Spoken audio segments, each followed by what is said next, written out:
Muito boa noite, bem-vindos a mais uma edição do Conversa Franca aqui pela CNT Paraná.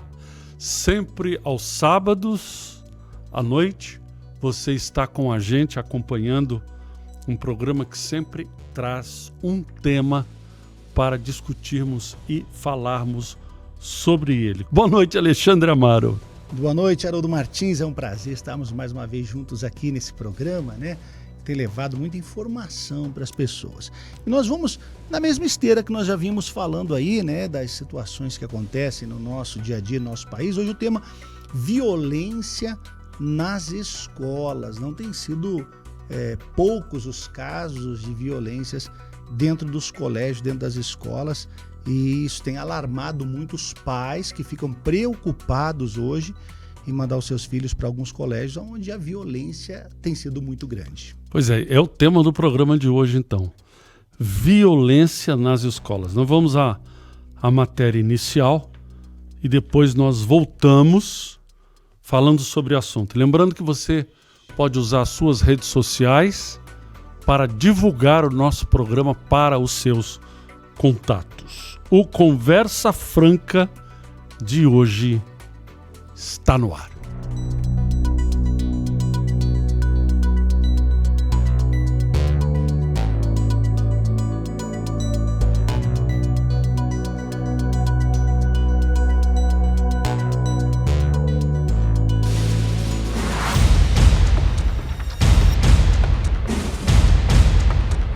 Os casos de violência nas escolas voltam a preocupar.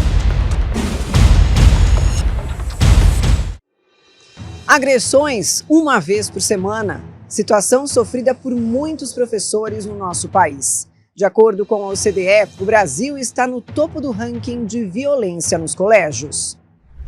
A pesquisa feita com mais de 100 mil professores e diretores de escola do segundo ciclo do ensino fundamental e do ensino médio, que abrange alunos de 11 a 16 anos de todo o mundo, conclui que o Brasil lidera a lista de 34 países pesquisados. Por aqui, 12,5% dos docentes disseram ser vítimas de agressões verbais ou intimidação. A média mundial é de 3,4%. O amor pela profissão é substituído pelo medo. Nas mensagens ele falava que ele ia invadir a sala e ia me dar um tiro. Quando eu vi as mensagens, eu fiquei em pânico, eu fiquei desesperada. Em 24 horas, um sinal de alerta foi aceso no país. Pelo menos 4 casos de agressão e violência foram registrados em escolas. Um problema grave que precisa de uma solução urgente. Violência nas escolas. Hoje em dia, os casos de violência nas escolas têm sido um tema em pauta diariamente em diversas cidades do país. Basta ligarmos a televisão e já aparece uma notícia de um aluno sendo agredido por colega de classe ou algo ainda mais grave, um professor sendo espancado ou ameaçado por um aluno. Em diversas capitais brasileiras, o número de casos de violência no ambiente de ensino cresce a cada dia, colocando o Brasil em um ranking o qual temos vergonha de estarmos inseridos. De acordo com uma pesquisa realizada pelo órgão OCDE, o Brasil está no topo do ranking em violência nos colégios. A pesquisa feita com mais de 100 mil professores e diretores de escolas públicas no país, apontou que 12,5% dos docentes alegam ser vítimas de agressões verbais ou intimidação. A média mundial é de 3,4%. O amor pela profissão é substituído pelo medo. Que dor, né? Que chato. Não podemos deixar de falar do massacre ocorrido em março de 2019, onde um adolescente e um homem encapuzados atacaram a Escola Estadual Raul Brasil, em Suzano, São Paulo, e mataram 7 pessoas, sendo 5 alunos e 2 funcionárias do colégio. Em seguida, um dos assassinos atirou no comparsa e então se suicidou. Pouco antes do massacre, a dupla havia matado o proprietário de uma loja da região, tio de um dos assassinos. As consequências da violência escolar são muitas e profundas. Para a vítima da violência, as consequências se notam em uma evidente baixa autoestima, atitudes passivas, transtornos emocionais, problemas psicossomáticos, depressão, ansiedade, pensamentos suicidas e etc. Esse caso do acontecido lá em Suzano, São Paulo, esses 2 adolescentes e esse homem que atacaram a escola estadual, isso é uma coisa que nos Estados Unidos a gente vê muito. Vira e mexe, tem tiroteio. Vira e mexe, as televisões de notícias entram com breaking news, mostrando em sinagoga, em escola, em colégio, shopping center, não sei o quê, não sei aonde, ataques. Mas o Brasil, infelizmente, faz parte desse triste recorde. 4 vezes mais o percentual dos outros países. Em primeiro lugar, o Brasil tem esse número vergonhoso de violência nas escolas. E aí nós podemos também, Haroldo, falar sobre essa volta hoje, né, aos colégios, que a gente tem que estar muito atento, porque as pessoas estão mais violentas. As pessoas estão ficando cada dia mais violentas e as crianças não são diferentes. Ficaram, bem dizer, 2 anos de pandemia, com aula remota, sem estar dentro no convívio das salas de aula, e hoje parece que as pessoas estão assim com uma explosão de coisas que não fizeram e querem fazer tudo que não foi feito em 2 anos. Né? Essa bolha que se gerou aí fez com que muitas pessoas hoje elas querem fazer aquilo que não fizeram. E as discussões, brigas, isso não está só dentro das escolas, nos colégios, está no trânsito. Uma coisa horrível de se ver, né? Por nada as pessoas perdem a paciência, brigam, e se matam. Andam armadas e aí, né, dá aquela situação que nós temos visto aí. Maringá aconteceu há poucas semanas atrás. Cascavel também. Foi Cascavel, que o jovem de 19 anos que foi morto. Isso. E em vários houve lugares. Houve um problema, de que um fechou o outro, etc. Isso. Depois o motociclista jovem foi lá, agrediu o motorista puxou a arma, matou. Pegou a arma e deu tiros no matou o rapaz. É triste esse tipo. Tem uma imagem também de uma jovem que saca uma arma e põe na cabeça de uma aluna, ela tira da bolsa no colégio, quer dizer, levou uma arma para o colégio. Muitos desses que o pai tem uma arma dentro de casa, você sabe como é que é filho, né? Filho sempre sabe das coisas, descobre, acha, e aí se sente naquele direito de pegar essa arma e fazer tal atitude, ou levar para dentro de um colégio, ou tentar intimidar os amigos, ou mostrar um poder para os amigos que ele tem uma arma. Os Estados Unidos, escolas têm detector de metal na entrada, não tem jeito. E a sociedade tem que ser tratada de acordo com o comportamento. Então eu acredito que numa situação como essa, você colocar o detector de metal em todas as escolas é difícil, muito dinheiro você vai gastar, mas pelo menos aquela revista pessoal que tem para detectar metal de cada um deveria ser feita. De alguma forma você tem que evitar.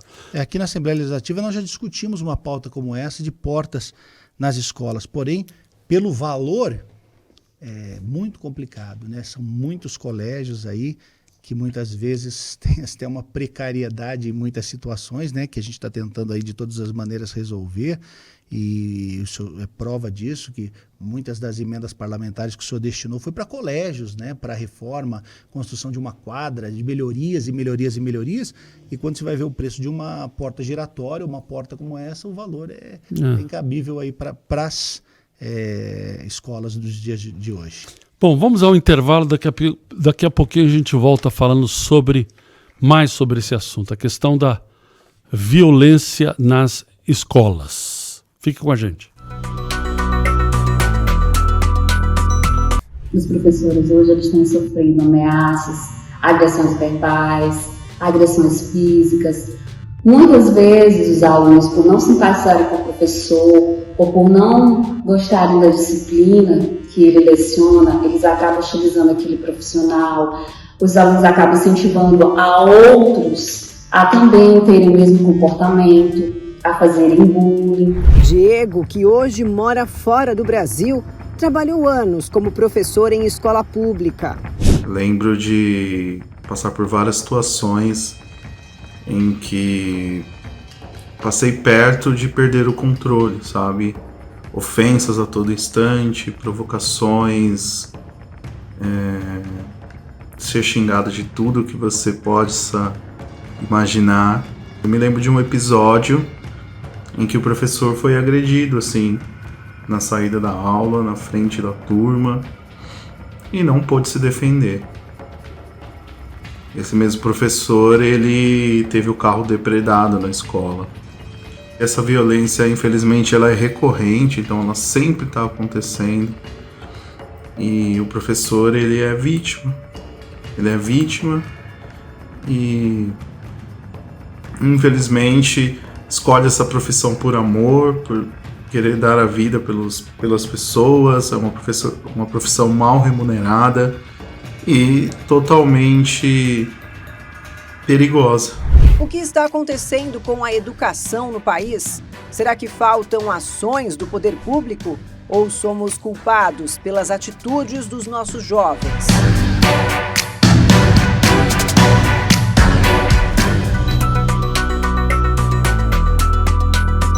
Você ficou sabendo do caso que aconteceu do ex-ministro da Educação?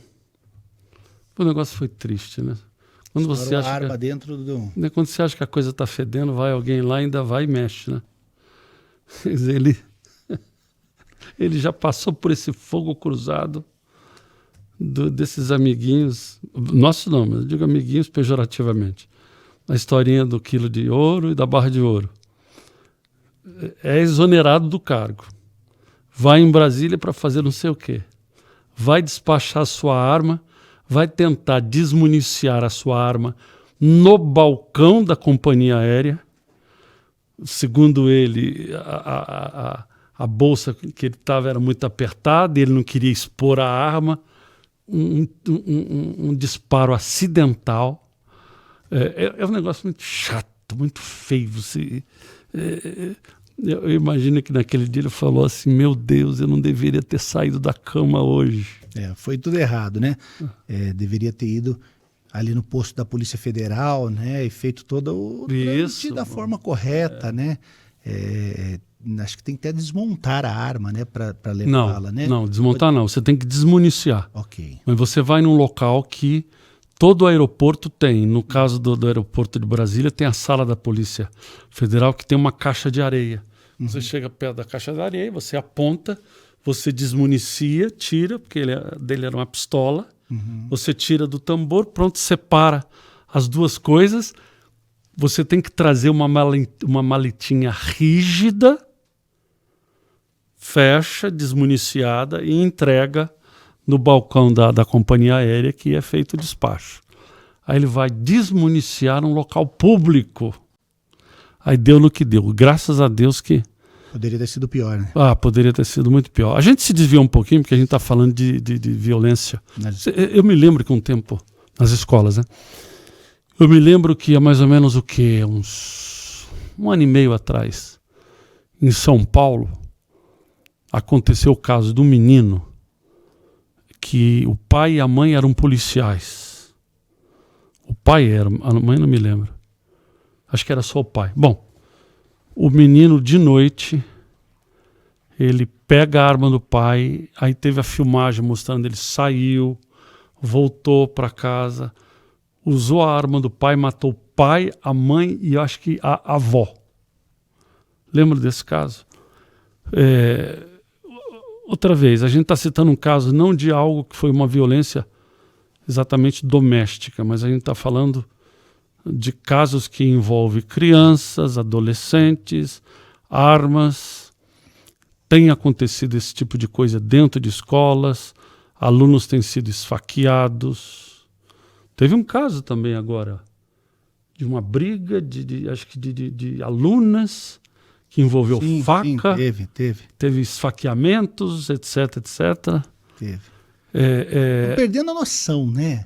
E o senhor vê uma coisa interessante, que o respeito, acima de tudo, aos professores.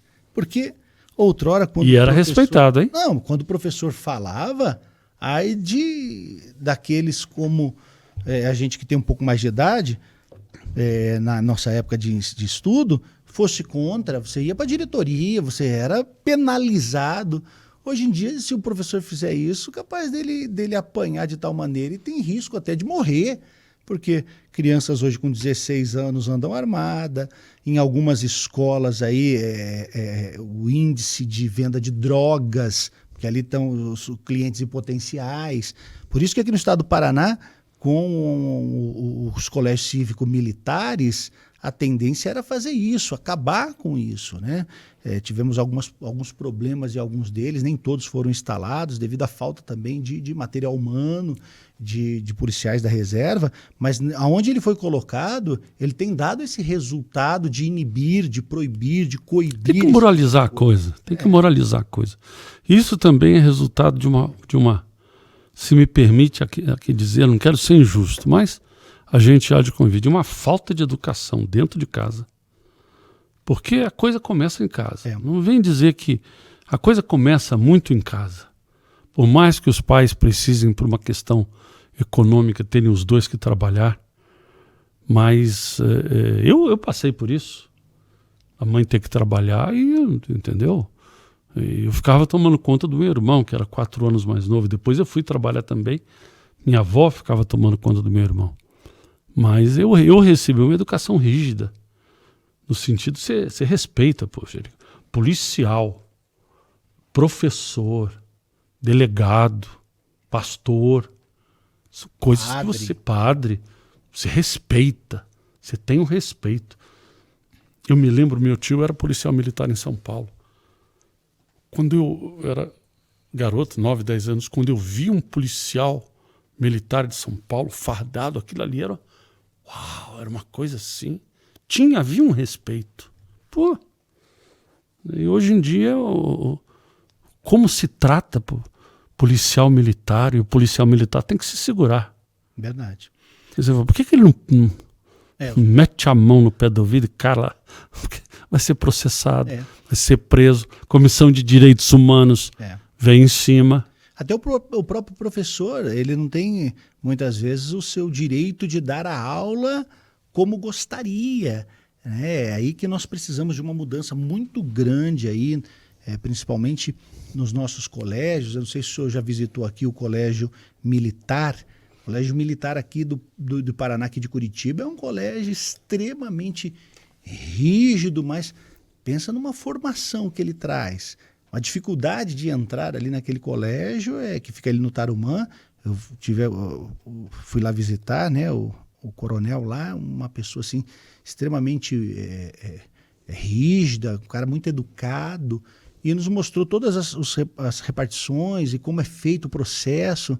É uma fila imensa, mas a dificuldade para entrar ali é muito grande. E os pais querem ali pôr meu filho ali, sei que ele vai ser bem educado, disciplinado, dentro de uma rigidez, né, de um conceito. Sabe que a gente tem aparentemente uma família conservadora no Paraná. Sim.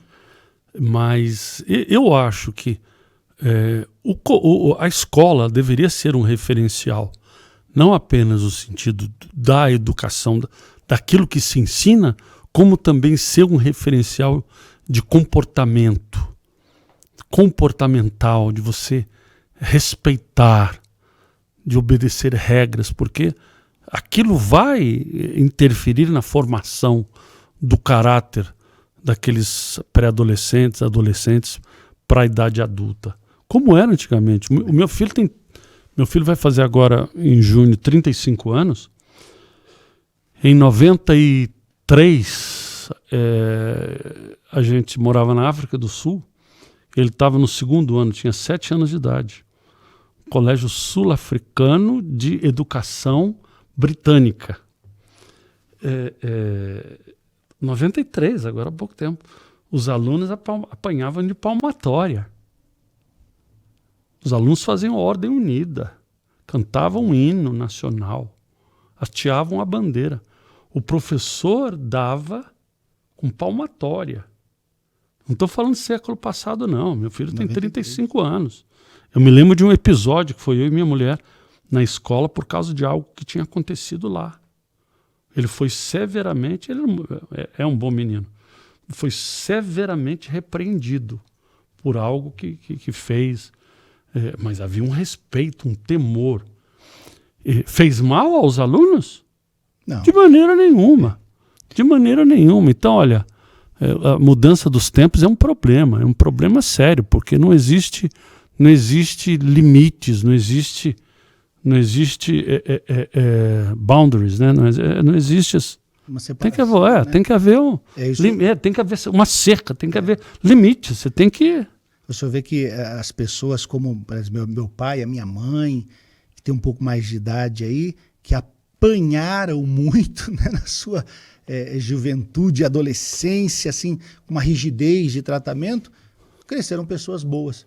Hoje, com essa tal liberdade que muitos jovens têm, o jovem acaba matando o pai, matando a mãe e fazendo tantas coisas que nós vemos. É uma forma estranha hoje de se viver. É o Coronel Acélio ali do Colégio Militar, deixar um abraço aqui, Coronel Acélio, né? Uma pessoa do bem, uma pessoa que faz um ótimo trabalho. E as pessoas que estão nas nossas redes sociais, você pode dar o seu like aí, você pode seguir Haroldo Martins Oficial e também Alexandre Amaro, vocês que estão pela CNT. Todos os sábados tem o programa, mas as nossas redes sociais também são abertas para todos vocês acompanharem um pouco do nosso trabalho. E falando da violência, né, das escolas, violência em família, nesse domingo nós teremos um domingo muito especial, onde nós vamos pedir pelas famílias. O senhor sabe, Haroldo, que a dificuldade que muitos pais têm aqui dentro dos colégios é que na maioria das vezes eles mandam os filhos para serem educados dentro do colégio porque não tem base. Às vezes o pai não tem como orientar, como falar, tem medo, tem vergonha. Muitos pais não falam sobre sexualidade com seus filhos para orientá-los. A educação também, né? Eles têm uma certa dificuldade nos dias atuais. Essa falta de diálogo é ruim. O filho acaba aprendendo hoje pela internet ou com um amigo. E assim, os pais muitas vezes esperam que a escola faça esse papel. E nós, no domingo, nós pedimos a Deus pelas famílias, para que as famílias sejam unidas. Porque quando tem união dentro de casa, quando a família está bem, geralmente o aluno vai bem também na escola. Aqueles alunos que são mais problemáticos, quando as professoras ou os diretores vão falar com os mesmos, logo eles encontram aí uma dificuldade lá dentro de casa, né? E aí o filho logo abre o jogo. Não, é que lá é violência, meu pai bate, meu pai bebe. E o contrário também, quando existe um comportamento, um determinado aluno e aluna, comportamento bom, quando se vai saber, vai se ver que, olha, os pais são cristãos, levam os filhos para a igreja, participam, se são crianças da escola bíblica, infantil, faz os filhos adolescentes, pré-adolescentes, fazem parte do trabalho jovem daquela igreja. Verdade. Isso é muito bom. Nós sempre estamos no domingo de manhã na igreja, né, juntamente com as respectivas esposas, orando pela família, até mesmo porque é parte do nosso trabalho como deputados defender a família, defender um conceito conservador de família. Porque, gente, tem coisa que você não pode mudar, tem coisa que você tem que preservar, guardadas as devidas proporções das mudanças geracionais dos tempos, mas tem coisa que você não muda. Você não pode mudar, porque senão a coisa descamba. Mas amanhã, 9h30 da manhã, nós estaremos no Templo Maior da Universal, ali na João Negrão, esquina com a Getúlio Vargas, às 9h30 da manhã, em uma reunião de família. Juntamente com o bispo Rafael Cavina, que estará ministrando esta reunião, levando as pessoas a ter um encontro com a paz, com a alegria, com a felicidade, as famílias unidas. Esse lugar que você vê aí no seu vídeo, tem entrada ali pela Piquiri número 53, tem estacionamento para o seu automóvel, tem escolinha para os seus filhos, para as crianças. É um ambiente de fé. Você é católico, espírita, evangélico, tem ou não religião ou denominação, é para todos. é o lugar de oração. Sem nenhum compromisso. Nenhum compromisso. Sem nenhum compromisso. Sem nenhuma divergência de roupa, de jeito de falar, agir, pensar. Doutrina, seja lá. Fique à vontade. Então, amanhã, 9h30 da manhã, nós estaremos lá. Eu gostaria de terminar falando sobre o nosso trabalho. Como deputado federal, Amaro como deputado estadual, e pedir para que você acompanhe o nosso trabalho nas redes sociais. Nós temos os nossos canais no YouTube. Faça uma busca ali, Alexandre Amaro, Haroldo Martins, Conversa Franca, tem um canal do programa. Nós temos as nossas páginas no Facebook, no Instagram, no Twitter. Procure o nosso trabalho. Procure. Se você vai ali, faz uma busca no Google, Alexandre Amaro, você vai conhecer o trabalho do deputado estadual. O que ele tem defendido, o que ele tem trabalhado, como tem sido o perfil do trabalho dele na Assembleia Legislativa. Assim como se você fizer uma busca em Haroldo Martins, você irá conhecer o nosso trabalho como deputado federal, as pautas que nós temos defendido, como nós temos trabalhado em Brasília em prol daquilo que nós vemos que é importante para o ser humano. O nosso trabalho como parlamentar não é um trabalho que busca interesses pessoais. Não existe um interesse próprio. Nós não somos homens de negócio que defendemos a nossa indústria, o nosso grupo empresarial. Não, nós somos pessoas que trabalhamos em prol da família para uma sociedade melhor. Para que as pessoas vivam melhor, tenham a condição de educar melhor os seus filhos e tenham no Brasil e tenham no estado do Paraná uma referência de dizer, ali é terra de gente que trabalha, de gente do bem e gostar de viver aqui, né? As pessoas que nós encontramos hoje viajando por todo o estado do Paraná, elas sentem prazer de estar no estado onde elas são beneficiadas. Quando tem alguma coisa também que vem contra, elas são assim, exigentes e cobram também os seus direitos. Isso é bom. Bom, gente, acabamos o programa de hoje. Queremos agradecer a sua audiência. Obrigado a toda a equipe de produção que esteve com a gente. E no sábado que vem, às 20h, estaremos mais uma vez aqui na CNT Paraná, trazendo mais um tema para nós discutirmos. Boa noite a todos. Boa noite, Alexandre Amaro. Boa noite, Haroldo Martins. Boa noite a todos. Um forte abraço. Produção, valeu. Tamo junto, gente. Valeu.